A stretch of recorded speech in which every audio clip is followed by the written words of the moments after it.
पे सवार बब्बर शेर ने लड़ा था युद्ध। इस माटी का बंधन इसे अनेक बार चंदन समान मस्तक लगाता हूँ।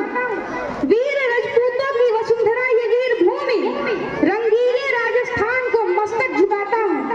चेतक पे सवार महाराणा प्रताप, उन्हें श्रद्धा की शौर्य शब्द समिधा चढ़ाता हूँ। पानी है बनास का, इस पानी से तुम तन धो लो। इस बहादुरी के मिट्टी में तुम पौरुष की फसलें बोलो। तुम वीर पुत्र हो वीरों के, वीरों जैसे निर्भय डोलो। बस एक धर्म है देशभक्ति, तुम इसके अनुयायी बोलो। प्यार अगर है इस धरती से तो फिर दोनों बाजू खोलो। राणा चेतक के साथ साथ भारत माता की जय। जो सूरज के आगे चलता वह उस रस का अगवैया था, जो नाव डूबती जाती थी वह उसका प्रबल खवैया था। उस प्रहर में मातृभूमि का पूरा कर्ज उतारा था। राणा प्रताप मेवाड़ गगन में चमका एक सितारा था। ये उदय सिंह राणा का सुख बचपन से ही अभिमानी था। आकाशी विद्युत सा चंचल ये चक्रवात तूफानी था। जब जन्म लिया अंजनी गोद से वीर बली हनुमंता ने, वैसे ही सिंह जना था ये श्री बाई जी जयवंता। नेत्रों में प्रबल प्रबंधन था, माथे पे सूर्य चमकता था। अंतस की आवाजें मानो पूरा ही पिंड दमकता था। जो बाल भास्कर भोर प्रहर से प्रदर्शन बढ़ता जाता है, वैसे वैसे मेवाड़ देश का सूरज चढ़ता जाता है। जैसे जैसे भुजंडों की मछलियां अगड़ती जाती थी, वैसे वैसे मेवाड़ देश की चिंता बढ़ती जाती थी। घर में थी फूटन और मुगल के रोज आक्रमण होते थे चंद विभीषण जो खुद ही गद्दारी का विष होते थे। ये एक समय की साजिश थी, ये एक काल की साजिश थी। इस साजिश के साक्षी हो लोग राणा चेतक के साथ साथ भारत माता की।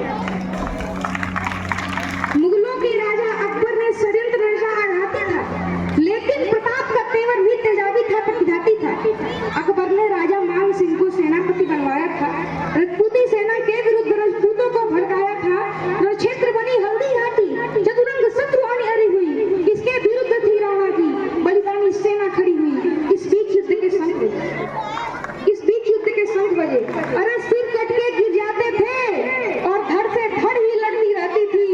बस एक ओर में बिलक धरकर श्री बाजू लड़ती रहती थी। अरे जिसको भगवान देता चेतक उसका दफ्तर कट जाता था, जिसको भाला घुस जाता था गुब्बारे सा फट जाता था। वो नीले घोड़े पे सवार तूफान दिखाई देता था, जिस ओर निकल जाता चेतक शमशान दिखाई देता था। उस नीले घोड़े का कौतुक देखो, अपनी आंखें खोलो। राणा चेतक के साथ साथ भारत माता की जय। मेवाड़ मुक्त नीली आंधी बर्फी से जाता था। राणा के एक इशारे पर चेतक फौरन मुड़ जाता था। गहरी सेना के सागर में चेतक तैराकी करता था, जाते जाते मुड़ जाता था, बेहद चालाकी करता था। जिसके सीने में चेतक की नकली टापे पड़ जाती थी, उसके सीने में भाले सी दोनों टांगें गड़ जाती थी। तभी अचानक मानसी हाथी अस्पात नजर आया। राणा के संग चेतक के भी आंखों में खून उतर आया कि जब तक राणा कोई कौतुक करते, इसके पहले वह भूल गया। अगली टांगों का प्रबल वार हाथी का मस्तक चूम गया। इतने में राणा का भाला विद्युत जैसा गड़गड़ा उठा। गद्दार ठहर जा, पूर्ण हुए सब पाप तुम्हारे लगते हैं। तू भूल गया रणकौशल में हम बाप तुम्हारे लगते हैं।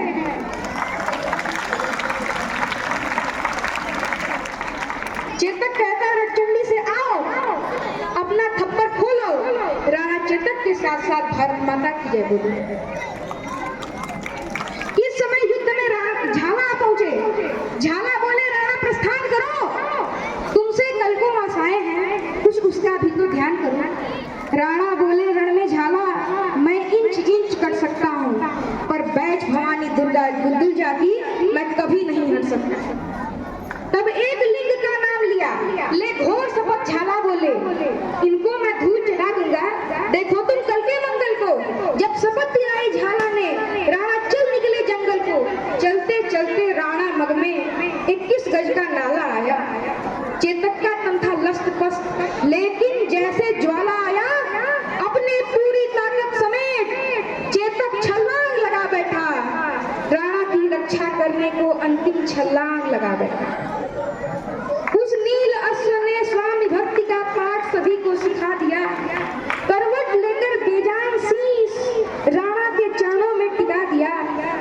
फिर लगा अचानक घोटक ने जैसे अपना मुंह खोला हो। चलते चलते शहीद चेतक ने बस ये बोला हो, मालिक मेवाड़ घराने का मैं कर्ज चुका के जाता हूँ, माथा सहला के विदा करो, मैं कर्ज निभा के जाता हूँ। धन्यवाद। जय जय भारत।